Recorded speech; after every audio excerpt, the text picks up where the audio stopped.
The two horseback riders found themselves surrounded by archers, members of a well-equipped Chinese army, on the towering city walls. There was also an archer unit, and cavalry moved swiftly through the passageways. Smoke signals rose from the city walls, leaving the riders with no choice but to surrender. Inside, numerous commanders and officers awaited. A female officers questioned them about their purpose, claiming to be mere merchants. The riders were met with skepticism. The female officers placed a knife at the man's neck, continuing her interrogation. Only then did they reveal that they had served as mercenaries in Europe. However, the two mercenaries still struggled to gain the trust of the Chinese army. At that moment, a messenger entered, carrying news. Beacon fires were lit on every tower of the Great Wall. The towers housed water wheels and various advanced machinery.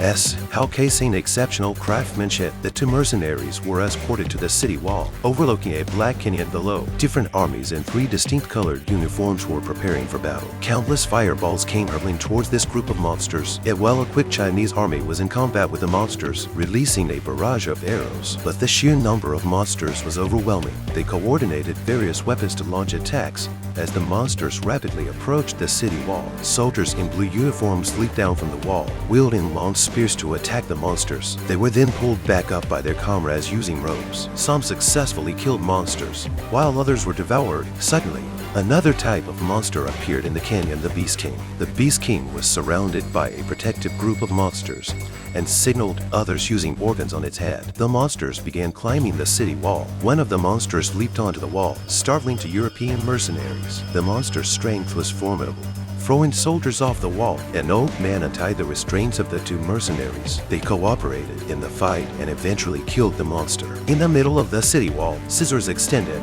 cutting through the monster's body. The Chinese army was battling monsters on the wall, using powerful bows and arrows to shoot at them, aiming to capture one for research. The monsters assisted each other in breaking free from the restraints. A man from Europe jumped down from the wall, sliding down an iron chain. Upon reaching the ground, he encountered heavy fog, and there was a monster on the ground. He secured the monster with an iron chain, and people above began pulling it up. A door appeared under the city wall, and the Chinese army emerged, rescuing them. Suddenly, they discovered that the monsters had secretly dug a tunnel beneath the city wall. They had already passed through the Great Wall. The Chinese army improvised hot air balloons to move inside from above and support the defense. They reached the city and found a group of powerful monsters protecting the Beast King. They lured a small monster with meat, successfully attaching explosives to it. They tied the explosives to arrows and detonated them on the small monster, killing the Beast King. All the monsters lost their lives,